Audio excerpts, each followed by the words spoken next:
Assalamualaikum warahmatullahi wabarakatuh. Selamat pagi anak-anak kelas 7.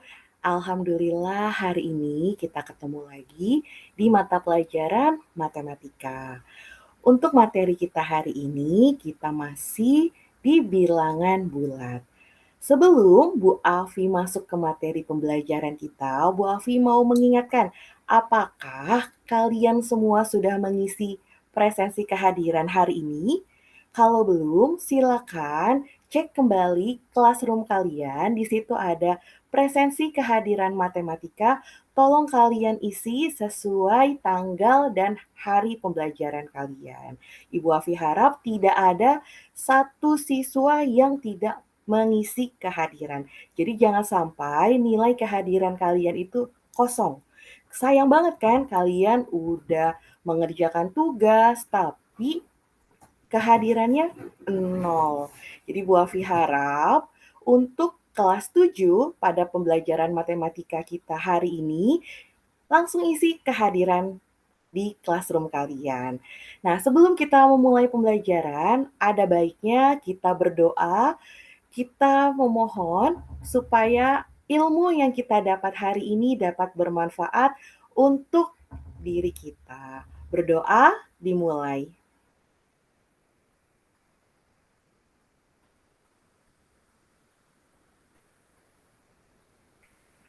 Amin, selesai. Baik, Bu Afi akan melanjutkan materi bilangan bulat. Bu Afi mau bertanya nih, apa itu FPB dan KPK? Ada yang masih ingat apa itu FPB dan KPK? Waktu kalian SD, pasti udah sering dengar yang namanya KPK atau FPB. Bu Afi akan sedikit mengulang apa itu FPB. FPB itu yaitu faktor persekutuan terbesar, sedangkan KPK adalah kelipatan persekutuan terkecil. Gimana rumus cepat untuk menghitung FPB dan KPK? Ada caranya, yaitu pertama, untuk FPB kita bisa menentukan FPB dengan cara menghitung hasil kali faktor yang sama saja. Jadi kalau untuk FPB kita hanya menggunakan faktor yang sama saja dan diambil faktor yang pangkatnya paling kecil. Jadi kalau untuk FPB kita pakainya faktor-faktor yang sama aja dan pangkatnya pangkat yang paling kecil. Kalau untuk KPK, yaitu hasil kali semua faktor. Jadi semua angka yang termaksud faktor risasi itu kita pakai dan ambil yang pangkatnya terbesar jika ada faktor yang sama. Dalam menentukan FPB dan KPK, kamu perlu menggunakan faktorisasi. Masih ingat tidak faktorisasi? Faktorisasi itu seperti pohon, kalau kalian masih ingat. Nah, sebelum kita ke faktorisasi, kita ulang dulu. Bilangan prima. Nah, bilangan prima itu siapa yang masih ingat? Bilangan prima adalah bilangan bulat positif yang memiliki dua faktor, yaitu angka 1 dan angka bilangan itu sendiri. Contohnya, angka prima yaitu apa aja? Ada 2, 3, 5, 7, dan juga 11. Tetapi masih banyak lagi angka-angka prima lainnya. Ini hanya sebagai contoh aja. Tadi apa aja angka prima? 2, 3, 5, 7, dan 11. Itu angka prima dari 1 sampai 12. Tapi yang lainnya juga masih banyak macam-macam dari contoh bilangan prima. Sedangkan yang kedua itu adalah faktor prima. Faktor prima ini adalah faktor-faktor yang merupakan bilangan prima. Contohnya yaitu 2 dan 3 merupakan faktor prima dari 12.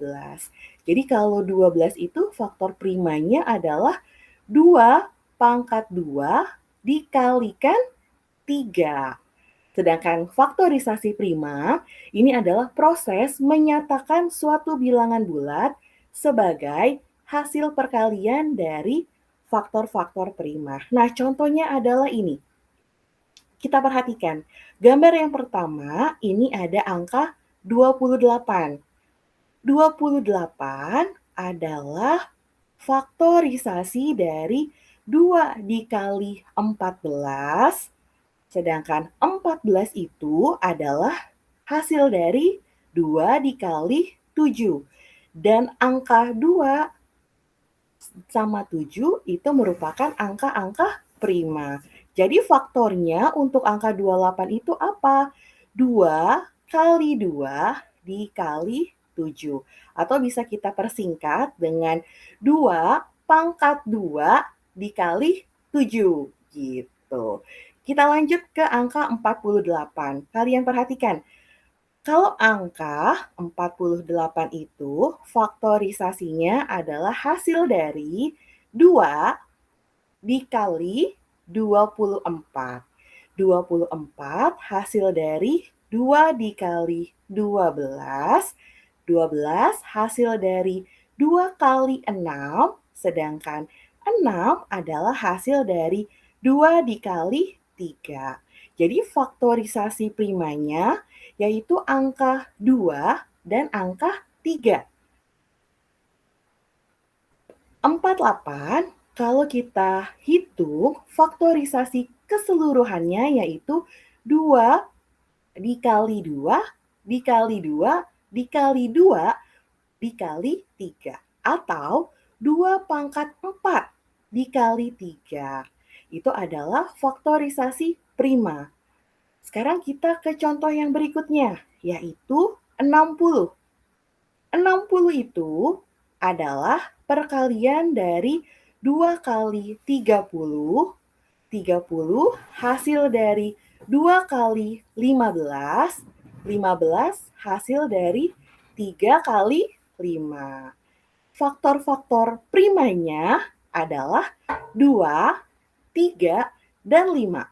Sedangkan faktorisasi primanya 2 kali 2 kali 3 kali 5. Atau 2 pangkat 2 dikali 3 dikali 5. Nah, ini Bu Alfi hanya mengulang sedikit aja. Pasti semuanya udah pada bisa karena KPK dan FPB adalah materi yang sudah pernah kalian pelajari di sekolah dasar. Contohnya, untuk KPK dan FPB dari angka 12, 36, dan 60. Berarti kita harus cari apanya dulu nih? Kita harus cari faktorisasinya, yaitu 60 itu ada 2 pangkat 2 dikali 3 dikali 5.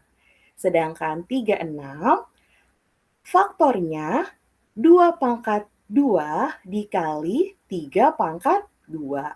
Sedangkan 12 faktornya 2 kali 2 dikali, 2 pangkat 2 dikali 3. Nah, itu adalah faktor-faktornya. Sekarang kita cari, kalau mau mencari KPK, caranya gimana? Kita harus hasil kali semua faktor. Berarti kita masukin nih semua faktornya dan ambil faktor dengan pangkat terbesar untuk faktor yang sama. Berarti ada angka 2. Kita perhatikan, angka 2 di sini paling besarnya pangkat berapa? Yaitu pangkat 2. Berarti 2 pangkat 2. Sedangkan angka 3. Angka 3 di sini ada angka 3, yaitu angka 3 itu sama juga dengan 3 pangkat 1 dan 3 pangkat 2. Mana yang paling besar? Yaitu 3 pangkat 2. Berarti kita masukin 3 pangkat 2-nya. Baru faktor yang berikutnya kita masukin yaitu angka 5.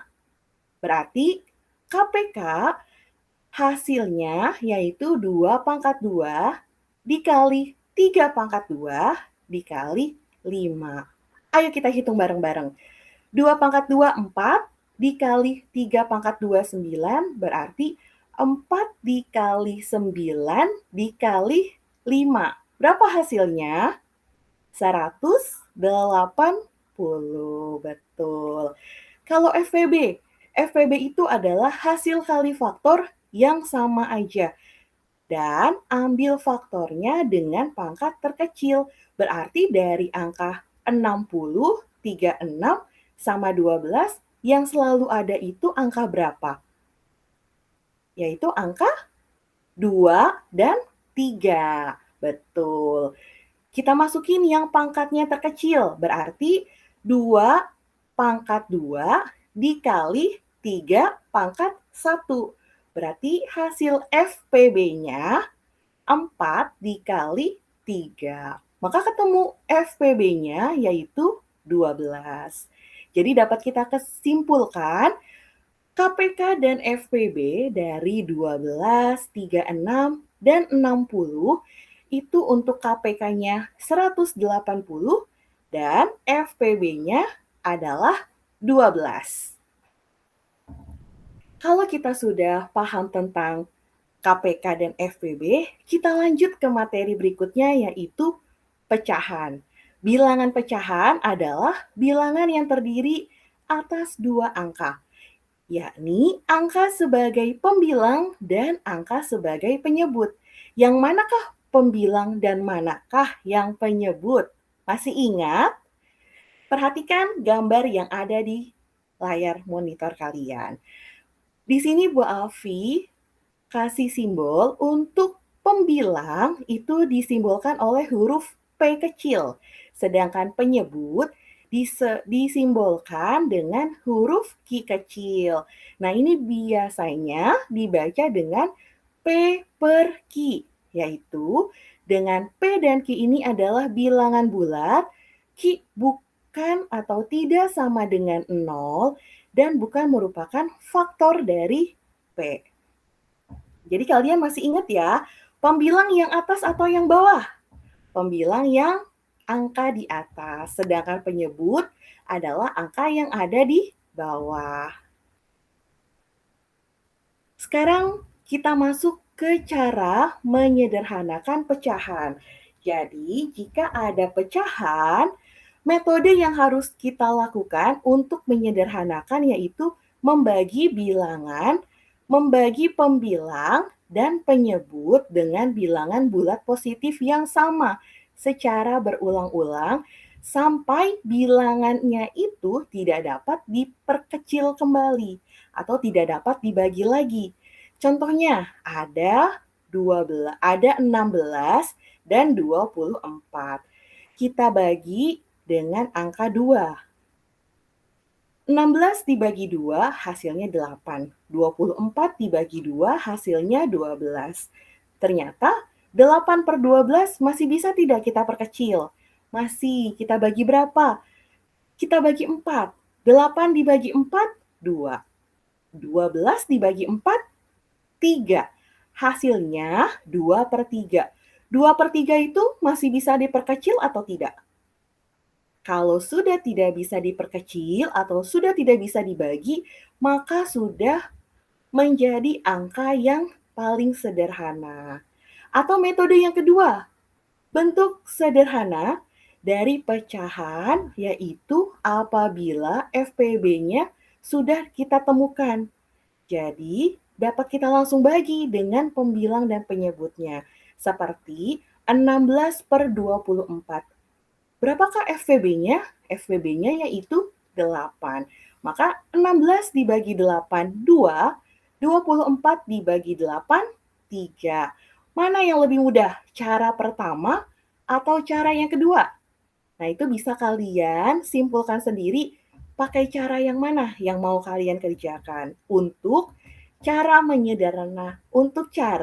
menyederhanakan pecahan.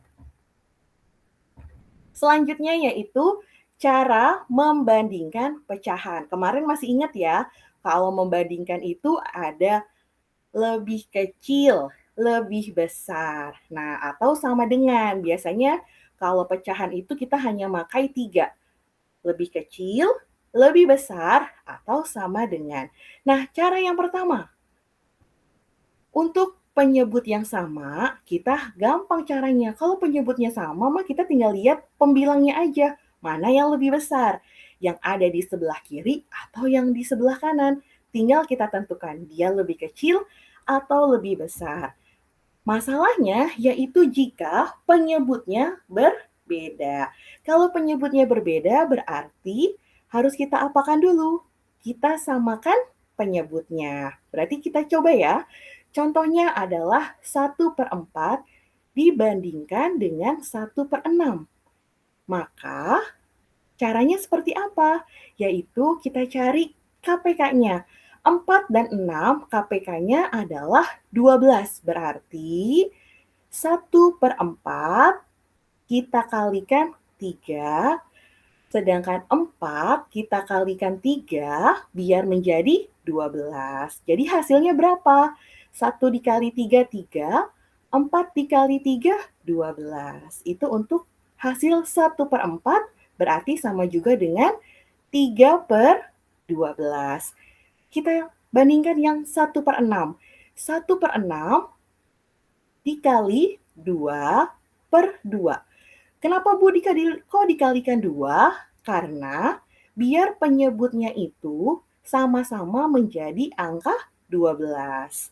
Jadi hasilnya 1 dikali 2, 2, 6 dikali 2, 12. Jadi mana nih yang lebih besar?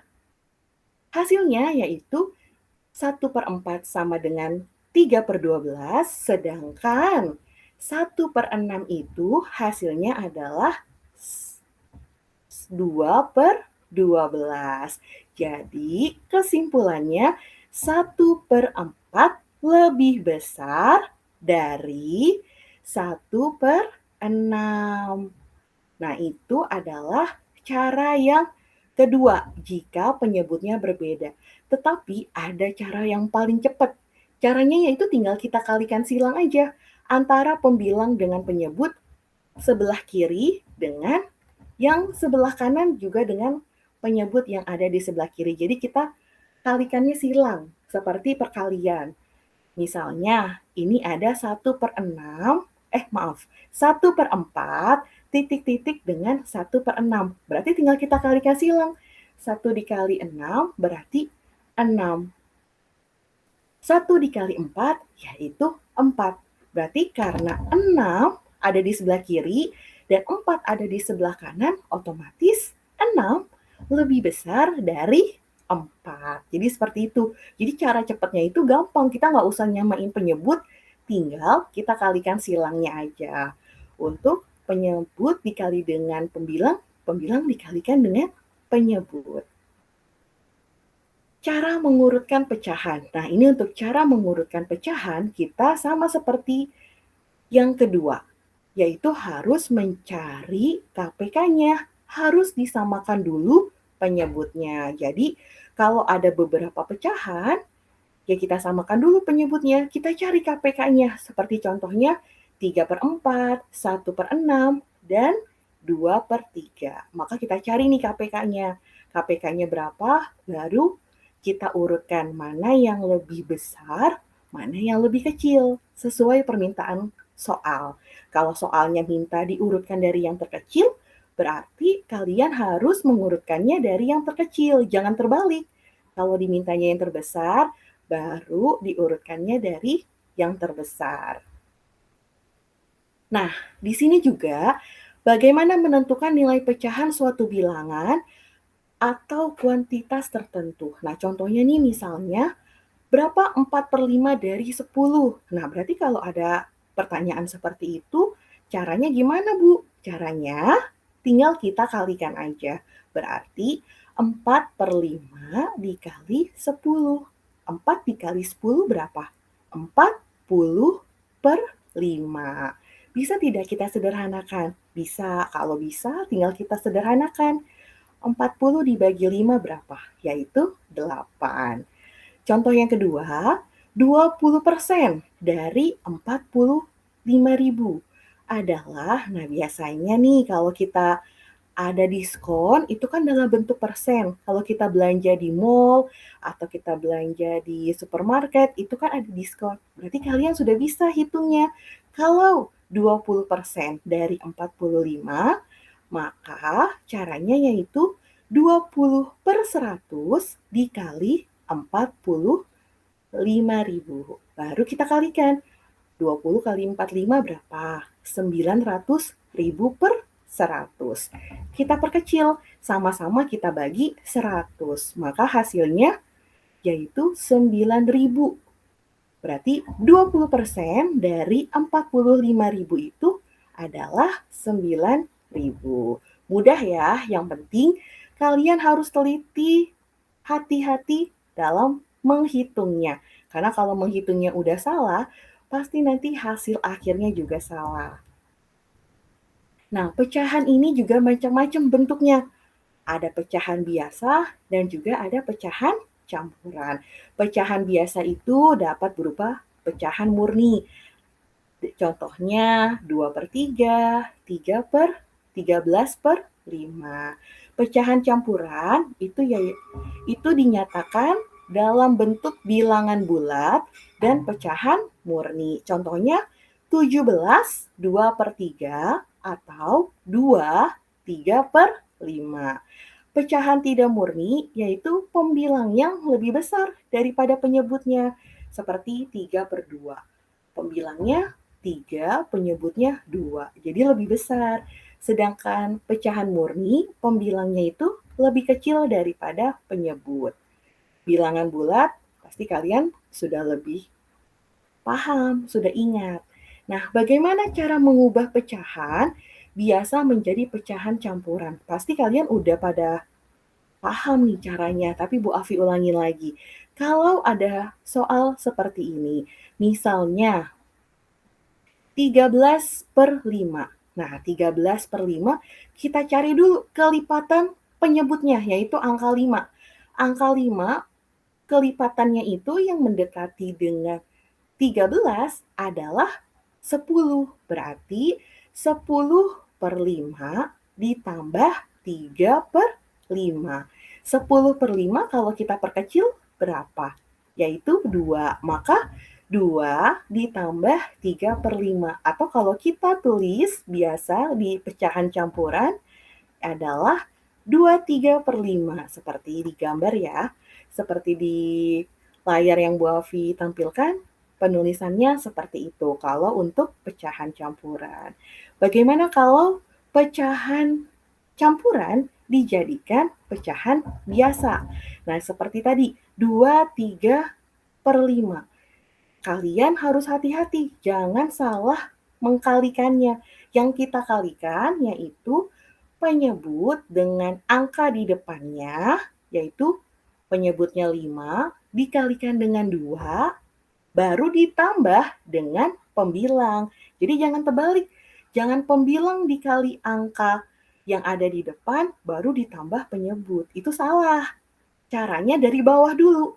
Penyebut dikali angka yang ada di depan, baru ditambahkan pembilang. Jadi 5 dikali 2, 10. 10 ditambah 3, 13/5. Nah, gimana kalau pecahan desimal? Nah, ini pecahan desimal juga pasti akan kalian temui di kelas 7 ini. Tetapi ada aturan pembulatan desimal. Kalau untuk angka yang lebih besar di angka atas angka 5, yaitu angka 6, angka 7, angka 8, angka 9, itu dibulatkan. Nah, contohnya nih 0,436. Kita lihat di angka yang ketiga. Angka yang ketiga itu adalah angka 6. Biasanya kalau desimal itu kita hanya mengambil 2 angka di belakang koma. Jadi untuk yang angka ketiganya kita bulatkan. Kalau yang angka ketiganya itu sudah lebih besar dari 5, maka kita bulatkan. 4, 3, 6. Kita bulatkan menjadi 0,47. Nah, gitu. Bu Afi ulang ya. Contohnya 0,436 dibulatkan menjadi 0,47. Yang kedua, 0,215 dibulatkan menjadi 0,22. 0,666 dibulatkan menjadi 0,67. Gimana Bu kalau yang angkanya kurang dari 6? Contohnya 0,432. Berarti kalau kita bulatkan jadi berapa? 0,43 tetap. 0,284 kita bulatkan menjadi 0,28. 0,3333 kita bulatkan jadi berapa? 0,33. Jadi ingat ya, kalau angkanya lebih besar dari 5, kita bulatkan ke depan, tapi kalau kurang dari 5, tidak kita rubah sama sekali. Nah, ini adalah mengubah pecahan biasa menjadi ke desimal. Kalau yang pertama, misalnya yaitu 2/5. Nah, kalau pecahannya ini 2/5, bisa kita jadikan per 10, per 100, atau per 1000, itu lebih mudah. Berarti kalau misalnya seperti 2/5, yang paling dekat itu bisa kita kalikan kemana? Ke per 10. Supaya dia jadi ke per 10, kita kalikan dengan angka berapa? Yaitu kita kalikan dengan angka 2. Maka pembilang dan penyebutnya itu kita sama-sama kalikan dengan angka 2. 2/5 dikali 2/2. Maka hasilnya yaitu 4/10. Nah, kalau sudah 4/10 berarti kita lebih mudah mengubah menjadi desimal karena artinya ada satu angka di belakang koma. Karena kalau cuma per 10, nolnya itu kan 10 cuma ada satu. Berarti desimalnya menjadi satu angka di belakang koma. Berarti 0,4. Jadi kalau misalnya ada kalian rubah nih 4/8. Nah, kalau 8 bisa kita rubah kemana? Ke 100 atau ke 1000? Coba kira-kira siapa yang masih ingat? Kalau 1000 kira-kira dibagi 8 berapa? 125. Berarti tadi berapa? 4 4/8. 4/8 dikali 1000, berarti kita kalikan 125 per 125. Maka hasilnya adalah berapa? Yaitu 500 per 1000 atau 1/2. 1/2 baru kita jadikan ke desimal yaitu 0,5. Mohon maaf ya, ada sedikit gangguan. Nah, ini adalah kalau mengubah desimal menjadi pecahan. Seperti yang tadi Bu Afi bilang. Kalau merubah desimal menjadi pecahan itu gampang. Patokannya adalah berapa banyak angka di belakang koma. Seperti contoh yang pertama, kedua, dan ketiga. Kita tinggal perhatikan aja. 0,24 itu /24. Berarti 24/100 bisa kita perkecil menjadi 6/25. 0,45 berarti 45/100. Contoh yang keempat, 3,36 berarti 3-nya itu adalah pecahan campuran, 36/100-nya yaitu pecahan biasa. Nah, ini yaitu cara mengubah desimal menjadi pecahan. Persen atau per mil. Nah, bedanya apa tuh kalau persen sama per mil? Kalau persen itu disimbolkan atau artinya dalam persen, yaitu per 100. Kalau per mil dalam 1000. Nah, contohnya seperti ini. Nah, ini adalah materi kita hari ini. Jadi, kalau nanti kalian ada yang masih belum paham, kalian bisa lihat lagi video pembelajaran Bu Afi. Kalian ulangin lagi, kalian baca lagi sampai kalian paham. Dan kalau masih belum mengerti, kalian boleh tanya sama ibu. Kalian boleh WA ibu nanti akan Ibu balas dan akan Ibu respon. Tugas nanti tinggal kalian klik aja di logo warna ungu ini, nanti akan ada linknya untuk soal matematika. Nah, terima kasih. Sekian materi dari Bu Alfi. Wassalamualaikum warahmatullahi wabarakatuh. Sampai jumpa minggu depan.